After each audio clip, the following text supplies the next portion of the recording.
toute chose, il est important que, avant même de vous saluer, de vous remercier pour votre présence, que je fasse une petite mise au point qui est très importante. Il y a un grand frère que j'apprécie énormément, qui a exactement le même patronyme que moi. Il s'appelle Jean-Yves Tessot-Fournier. C'est lui qui est commissaire de justice, c'est lui maître Jean-Yves Tessot. Voilà, moi je ne suis pas avocat, je suis ingénieur en pharmacotechnie et industrie établie.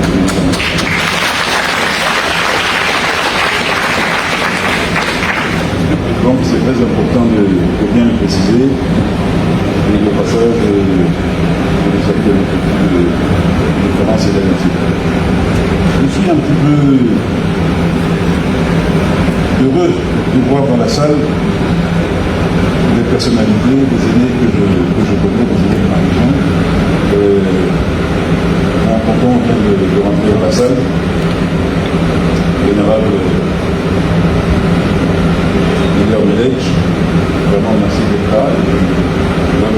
Narcisse, beaucoup d'amis que je respecte énormément, également mon ami Max Léry, que je vois dans la salle, et je vois beaucoup de personnes, notamment mon grand frère presque de sang, parce que chez les Africains, le cousin n'est pas le cousin, c'est le frère, et pour les mettre la peau de la série devant moi, je vous remercie de sa présence.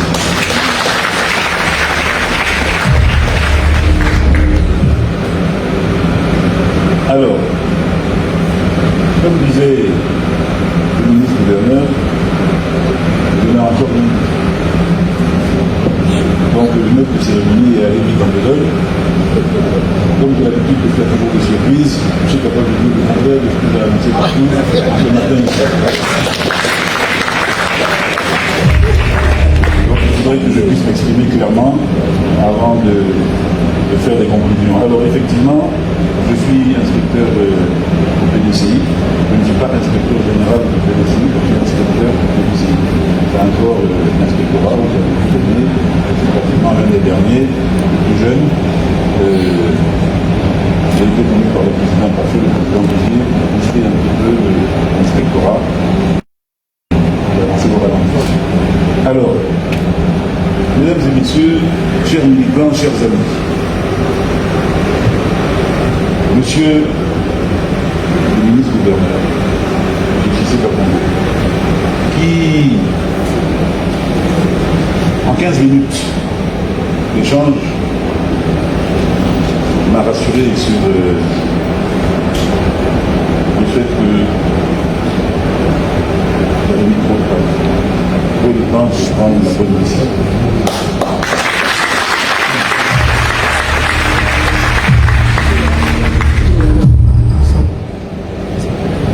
Merci de sa présence, de ses conseils.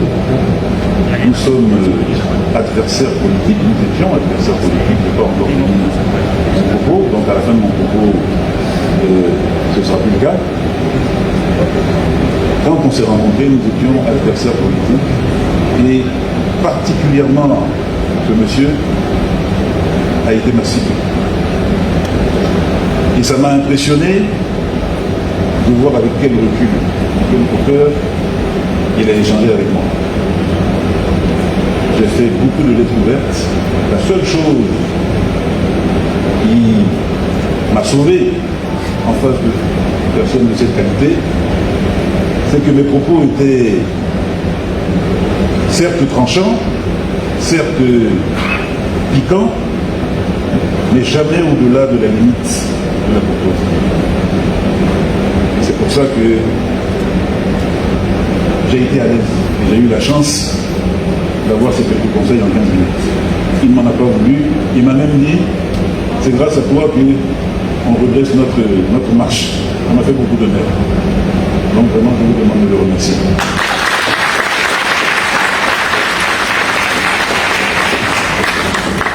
Cher ministre des Sports, Adieu Silas, j'ai des difficultés à dire monsieur le ministre quand je le vois parce que c'est mon frère. C'est lui qui m'a pratiquement on va dire élevé, puisque c'est mon père qui l'a accompagné dans beaucoup de choses dans son éducation et dans son cheminement. C'est un grand frère personnel et les contacts, quels que soient les bords politiques, ont toujours été très chaleureux, très ouverts, et c'est moi qui avait tendance à avoir des soucis pour me rapprocher de lui. Tous les jours que Dieu fait depuis sa nomination, mon grand frère m'appelle, me dit viens me voir, c'est pas pour te faire une RHDP, tu es mon grand frère, c'est moi qui fuis, qui recule à chaque fois. Vraiment, je le remercie de sa présence. J'ai discuté avec lui.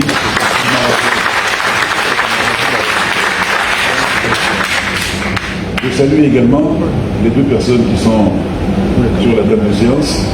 Souffrez que, étant donné que je suis nouveau dans la famille, je ne connaisse pas bien leur nom.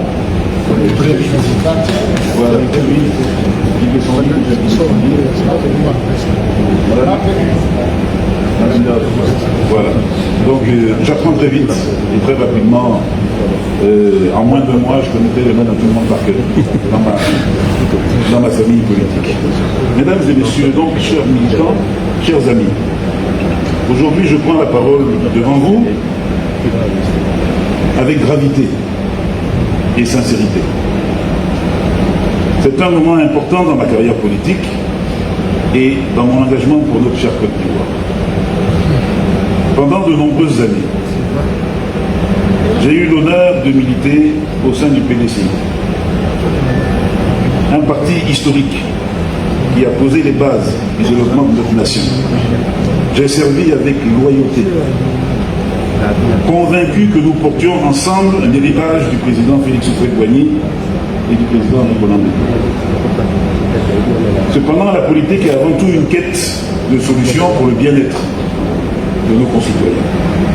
C'est dans cet esprit que j'ai mené une profonde réflexion sur l'avenir du pays et sur les moyens de garantir une stabilité durable et un développement inclusif. Le RHDP, sous la conduite du président Ouattara, le président Alassane Ouattara et de son équipe, a su démontrer une capacité de gestion, une vision pragmatique. Ce mot est important.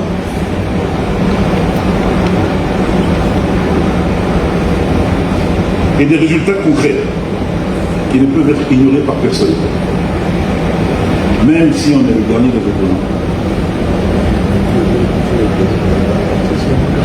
Que ce soit en matière d'infrastructure, d'éducation, de santé ou de cohésion sociale, les progrès sont tangibles.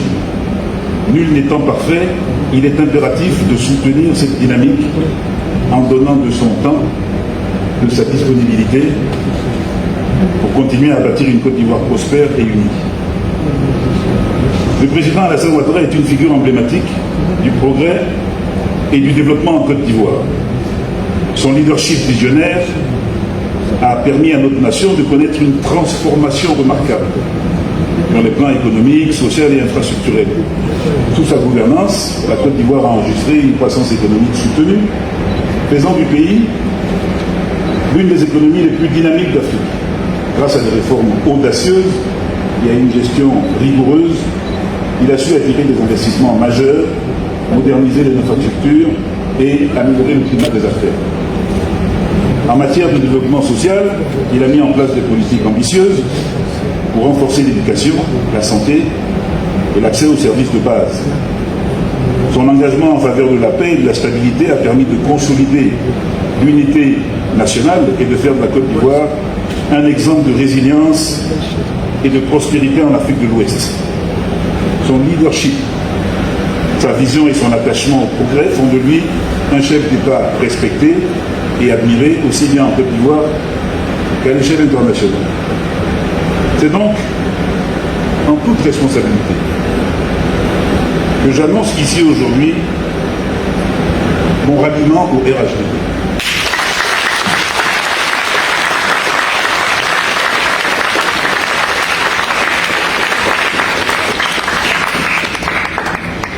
Ce choix n'est ni une rupture avec mes convictions,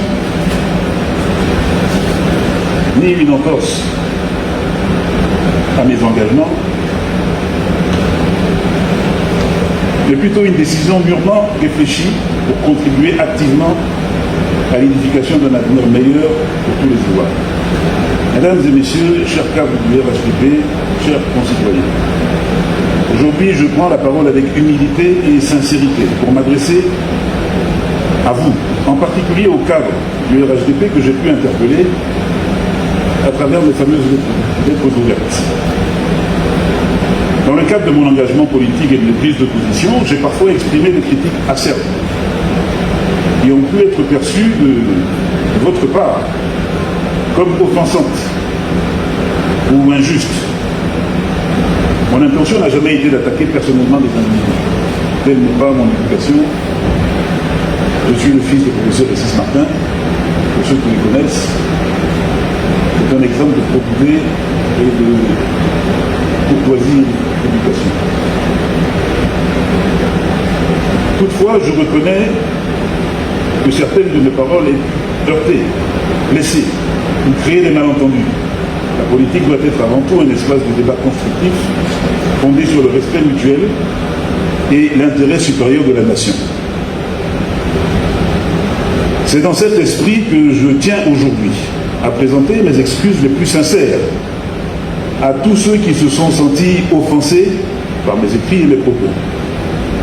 Mon engagement pour la Côte d'Ivoire reste intact, et c'est avec une volonté de dialogue et de réconciliation que je souhaite désormais œuvrer pour l'unité et la stabilité de notre pays à vos côtés. Mesdames et messieurs, je suis Jean-Yves Esso Essis,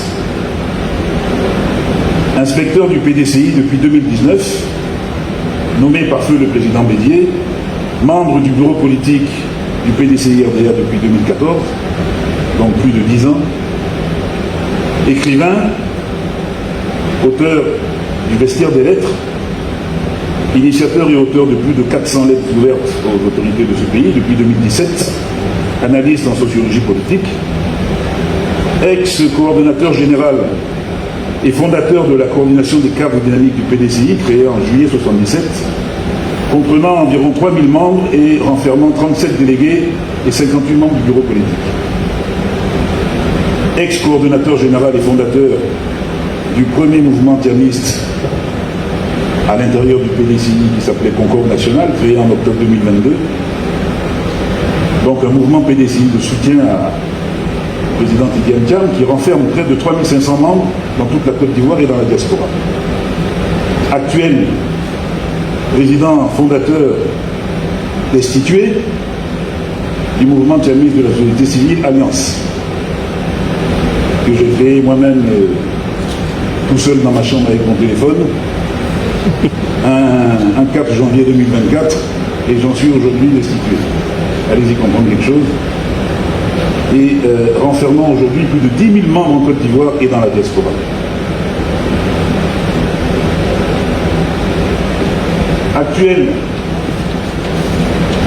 Actuel président de la génération des Ndjourma dans le Léboutou, dans la région des Grands Ponts, renfermant plus de 12 000 membres. J'ai quelques aînés dans la salle, qui sont d'autres générations, ils savent de quoi je parle. La génération Ndjourma est une génération très forte, et pour expliquer un petit peu ce que c'est une classe d'âge entre 45 et 55 ans, à peu près, 45-56 ans. Donc c'est le poumon physique, économique du Léboutou. Nos grands frères sont les Sétés, nos autres grands frères sont les Bodjols. C'est pour ça que d'ailleurs le colonel Lafro qui juste devant porte un chapeau. Vous avez pu remarquer que je suis amateur de chapeau, mais je ne peux pas me permettre de venir avec un chapeau en présence de mes aînés du Léboutou. Ça ne se fait pas chez nous. Candidat PDCI malheureux aux législatives de mars 2021, ayant perdu de moins de 1000 voix sur près de 30 000 votants, contre un de mes autres aînés, mon cousin, le ministre Essis Emmanuel, du RHDP. Je suis heureux d'avoir fait cette démarche, de découvrir de l'intérieur la grande famille politique du RHDP. Pour le peu que j'en ai vu, en une dizaine de jours, c'est un cadre accueillant, une vision claire, un engagement pour le développement de notre nation. Je suis fier de rejoindre cette dynamique et j'invite tous les jeunes cadres animés par l'ambition du progrès à me rejoindre en masse.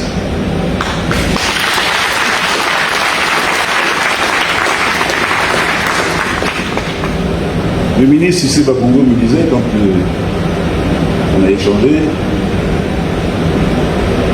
il me disait, moi je suis vers les 70 ans, je suis en train de travailler pour vous, pour la nouvelle génération. Vous qui avez 40 ans, vous qui avez 45 ans, vous qui avez 50 ans, vous encore les grands frères qui avez 56 ans, enfin 55 ans, 56 ans, c'est de vous qu'il s'agit. Et ces paroles m'ont marqué parce que j'observe que du haut de nos 55-56 ans, nous apparaissons comme encore des jeunes, des bébés dans la famille politique que je viens de quitter. Et cela me pose un problème.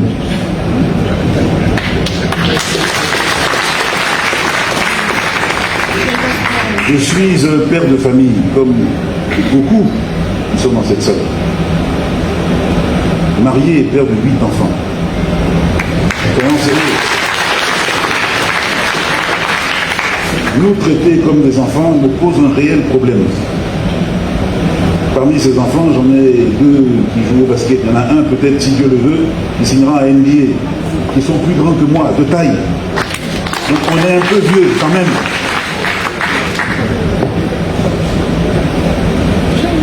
Orphelin du professeur en économie et docteur en théologie financière, le professeur Isis Martin, depuis le 1er mars 2019, il m'a inculqué de quelques valeurs que vous pourriez peut-être déceler en ma personne. J'étais à la recherche d'un nouveau père. Je l'ai trouvé en la personne de feu le président Nicolas Mbédié, qui me recevait souvent à Daoukro pour me prodiguer de sages conseils sur la démarche politique à avoir dans notre pays. Il m'appelait souvent. C'était un honneur pour moi de me déplacer sur Daoukro et de l'écouter, sans arrière-pensée. Orphelin de ce second père depuis le 1er août 2023, je me suis toujours coiffé de ce chapeau que j'arbore en général en souvenir de mon mentor lors de mes apparitions en public. Je choisis aujourd'hui solennellement le président Alassane Ouattara pour le 3e mandat.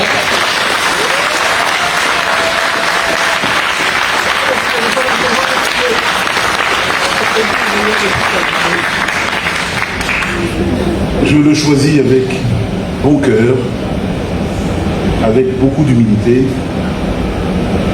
J'ai ma maman, mais je ne refuse pas une deuxième maman à la personne de Mme Ouattara.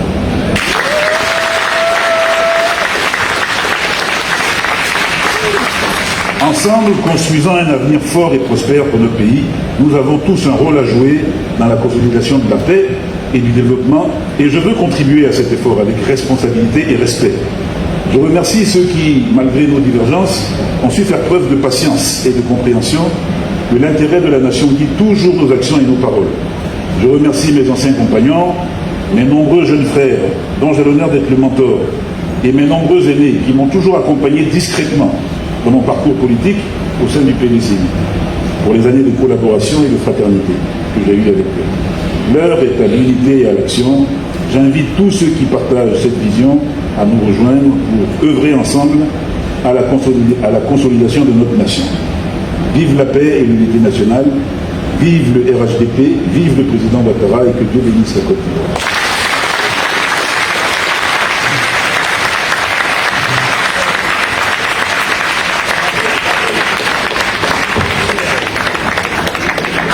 On va l'applaudir encore plus fort.